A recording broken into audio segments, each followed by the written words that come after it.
পাওয়ার ইলেকট্রনিক্সের দুনিয়ায় সবাইকে স্বাগত। আচ্ছা, একবার ভাবুন তো, আকাশের বিদ্যুতের মতো প্রচণ্ড শক্তিকে যদি আমরা নিয়ন্ত্রণ করতে পারতাম। আর্ক ওয়েল্ডিং কিন্তু ঠিক সেই কাজটাই করে। এটা শুধু দুটো ধাতুকে জোড়া লাগানোর একটা টেকনিক নয়, এটা আসলে কন্ট্রোলড ইলেকট্রিসিটির মাধ্যমে নতুন কিছু তৈরি করার একটা সায়েন্স। প্রশ্নটা হলো, এই যে অংশম শক্তি, এটাকে আমরা কন্ট্রোল করি কিভাবে? মানে কিভাবে একটা কন্ট্রোল শর্ট সার্কিট ব্যবহার করে দুটো আলাদা ধাতুর টুকরোকে একেবারে নিখুঁতভাবে জুড়ে দেওয়া যায়? চলুন, পাওয়ার ইলেকট্রনিক্সের এই দারুণ রহস্যটা আজ আমরা ধাপে ধাপে বুঝব। দেখুন, পুরো ব্যাপারটাকে আমরা একটা পাওয়ার সিস্টেমের মতোই ভেঙে ভেঙে দেখব। মানে প্রথমে আসবে পাওয়ার সোর্স, যেখান থেকে শক্তিটা আসছে, তারপর সেই শক্তিকে ঠিক পথে চালানোর জন্য সার্কিট, এরপরে কি কি টুলস লাগছে সেটা দেখব, আর সবশেষে জানব যে গলানো ধাতুটা ঠিক কিভাবে কাজটা শেষ করে। যে কোনো ওয়েল্ডিং অপারেশনের একদম শুরুতেই যেটা আসে সেটা হলো পাওয়ার সোর্স। এটাই হলো সিস্টেমের হার্ট, যা ওই নিয়ন্ত্রিত বিদ্যুতের ঝলক বা আর্ক তৈরি করার জন্য দরকারি শক্তিটা সাপ্লাই করে। পাওয়ার সোর্স কিন্তু মূলত দুই রকমের হয়। প্রথমটা হলো কনস্ট্যান্ট কারেন্ট বা সিসি। এটাকে আপনারা একটা ম্যানুয়াল গাড়ির মতো ভাবতে পারেন। যখন একজন ওয়েল্ডার হাত দিয়ে কাজ করেন, তখন স্বাভাবিকভাবেই তার হাত একটু কাঁপে, তাই না? ফলে আর্কের দৈর্ঘ্য মানে রেজিস্ট্যান্স একটু বদলায়। সিসি মেশিন তখন নিজে থেকেই ভোল্টেজ অ্যাডজাস্ট করে কারেন্টটাকে ফিক্সড রাখে, যাতে হিটিং একদম স্টেবল থাকে। আর অন্যদিকে আছে কনস্ট্যান্ট ভোল্টেজ বা সিভি। এটা হলো অটোমেটিক গাড়ির মতো, রোবট বা মেশিনের জন্য সেরা। এখানে আর্কের দৈর্ঘ্য স্থির থাকে, তাই মেশিন ভোল্টেজকে ফিক্সড রেখে প্রয়োজন মতো কারেন্ট বদলাতে দেয়। তাহলে একটু ভাবুন তো, একজন ওয়েল্ডারের হাত যখন সামান্য নড়াচড়া করছে, তখনও ওয়েল্ডের টেম্পারেচারকে একদম স্থির রাখতে কোন ধরনের পাওয়ার সোর্স সবচেয়ে বেশি সাহায্য করবে? বেশ, পাওয়ার তো চলে এলো, কিন্তু সেই পাওয়ারকে তো ঠিক দিকে পাঠাতে হবে, তাই না? এখানেই আসে পোলারিটির কনসেপ্ট। ঠিক যেমন একটা ইলেকট্রনিক সার্কিটে কারেন্টের ডিরেকশন খুব গুরুত্বপূর্ণ, ওয়েল্ডিংয়ের ক্ষেত্রেও ব্যাপারটা একই রকম। ডিসিএসপির ক্ষেত্রে ইলেকট্রোডটা থাকে নেগেটিভ, আর যে জিনিসটার ওপর কাজ হচ্ছে মানে ওয়ার্কপিস, সেটা থাকে পজিটিভ। আমরা তো জানি ইলেকট্রন নেগেটিভ থেকে পজিটিভের দিকে ছোটে। তো এখানে ইলেকট্রনের স্রোতটা সোজা ওয়ার্কপিসের ওপর গিয়ে পড়ে, আর তাপটা বেশ ছড়িয়ে যায়। ফলে ওয়েলটা চওড়া হয়, কিন্তু বেশি গভীরে যেতে পারে না। তাই পাতলা মেটেল শিটের জন্য এটা একদম আদর্শ। আর ডিসিপিতে হয় ঠিক এর উল্টোটা। এখানে ইলেকট্রোড পজিটিভ আর ওয়ার্কপিস নেগেটিভ। ফলে ইলেকট্রনের স্রোত ওয়ার্কপিস থেকে বেরিয়ে ইলেকট্রোডের দিকে যায়। এর ফলে ওয়ার্কপিসের একটা নির্দিষ্ট বিন্দুতে প্রচুর তাপ তৈরি হয়, যা মেটালকে একদম গভীর থেকে গলিয়ে দেয়। বুঝতেই পারছেন, মোটা ধাতুর জন্য এর থেকে ভালো আর কিছু হয় না। তাহলে এবার বলুন তো, ধরুন একটা ব্রিজের জন্য খুব মোটা লোহার বিম জুড়তে হবে, যেখানে ওয়েল্ডের গভীরতাটাই আসল কথা। কোন পোলারিটি ব্যবহার করা উচিত? আচ্ছা, পাওয়ার এল ডিরেকশনও ঠিক হলো, কিন্তু এই শক্তিটাকে মেটালের কাছে পৌঁছে দেবে কে? এখানেই আসে ইলেকট্রোড। এটা ওয়েল্ডারের হাতের জীবন কাঠির মতো, আর এটার কাজ শুধু কারেন্ট পাস করা নয়, আরও অনেক কিছু। আসলে ইলেকট্রোড একটা মাল্টিটাস্কিং টুল।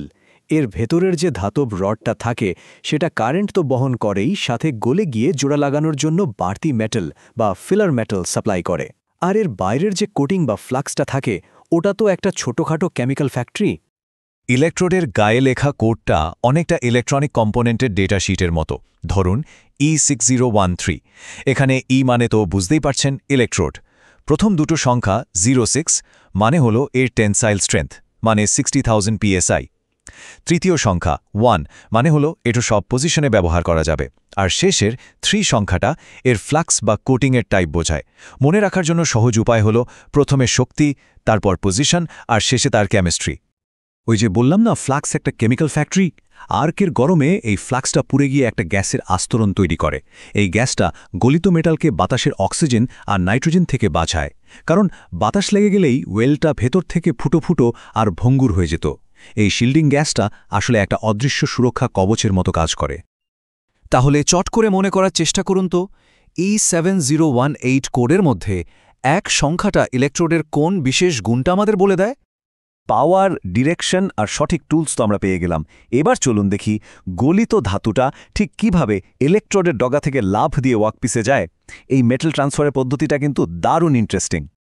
এখানে প্রধানত 3টে পদ্ধতি আছে। শর্ট সার্কিটিং মোডে ইলেকট্রোডটা ওয়ার্কপিসকে সেকেন্ডে অনেকবার টাচ করে আর সরে যায়, মানে একটা ট্যাপ ট্যাপ ট্যাপ ব্যাপার। এতে কম তাপ তৈরি হয়, তাই এটা পাতলা শিটের জন্য খুব ভালো। গ্লোবুলার মোডে গলিত ধাতুর বড় বড় ড্রপ মাধ্যাকর্ষণের টানে নিচে পড়ে, আর স্প্রে মোডে এত হাই এনার্জি দেওয়া হয় যে গলিত ধাতু একদম কুয়াশার মতো স্প্রে হয়ে প্রবাহিত হয়। এটা খুব স্টেবল আর মোটা মেটালের জন্য বেস্ট। একজন ওয়েল্ডারকে কিন্তু সব রকম পরিস্থিতিতে কাজ করতে হয়। ফ্ল্যাট পজিশনে ওয়েল্ডিং করাটা সবচেয়ে সোজা, কিন্তু সবচেয়ে চ্যালেঞ্জিং হলো ওভারহেড পজিশন, মানে মাথার উপর ওয়েল্ড করা। এখানে গ্র্যাভিটির বিরুদ্ধে গিয়ে গলিত ধাতুকে জায়গা মতো ধরে রাখতে হয়। এর জন্য ওয়েল্ডারের স্কিল আর সঠিক মেটাল ট্রান্সফার মোড দুটোই খুব জরুরি। তাহলে একটা রিয়েল লাইফ সিচুয়েশন ভাবুন, একটা গাড়ির খুব পাতলা বডি প্যানেল জুড়তে হবে। কোন মেটাল ট্রান্সফার মোড ব্যবহার করলে কাজটা নিখুঁত হবে, অথচ প্যানেলটা গলে ফুটো হয়ে যাবে না? তাহলে আমরা এতক্ষণে যা দেখলাম, ওয়েল্ডিং শুধু একটা কাজ নয়, এটা একটা কমপ্লিট ইঞ্জিনিয়ারিং ডিসিশন। একজন দক্ষ ইঞ্জিনিয়ার বা ওয়েল্ডার যে কোনো কাজের জন্য এই সব কিছুর একটা পারফেক্ট কম্বিনেশন তৈরি করেন। এই টেবিলটা দেখলেই পুরো বিষয়টা পরিষ্কার হয়ে যাবে। ধরুন একটা মোটা স্টিলের বিম জুড়তে হবে, আমাদের কি চাই? গভীর পেনিট্রেশন। তাহলে আমরা নেব ডিসিআরপি পোলারিটি, আর কাজটা যেহেতু ম্যানুয়াল তাই সিসি পাওয়ার সোর্স ব্যবহার করব, যাতে হাতের নড়াচড়াতেও হিট আউটপুট এক থাকে। আমার দেখুন, রোবট দিয়ে গাড়ির পাতলা শিট ওয়েল্ড করার জন্য আমরা সিভি পাওয়ার সোর্স আর কম পেনিট্রেশনের জন্য ডিসিএসপি পোলারিটি বেছে নিচ্ছি।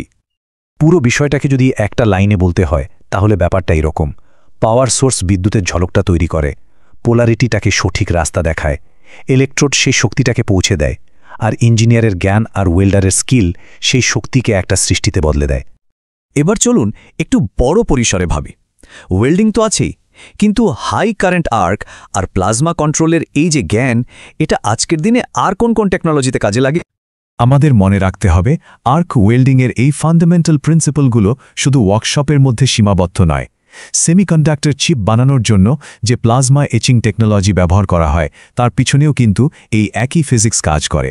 এমনকি ভবিষ্যতের ফিউশন রিঅ্যাক্টরে প্লাজমাকে কন্ট্রোল করা থেকে শুরু করে স্পেসক্রাফটের আয়ন থ্রাস্টার, সবকিছুর গোড়াতেই রয়েছে এই হাই পাওয়ার এনার্জি ট্রান্সফারকে বোঝা।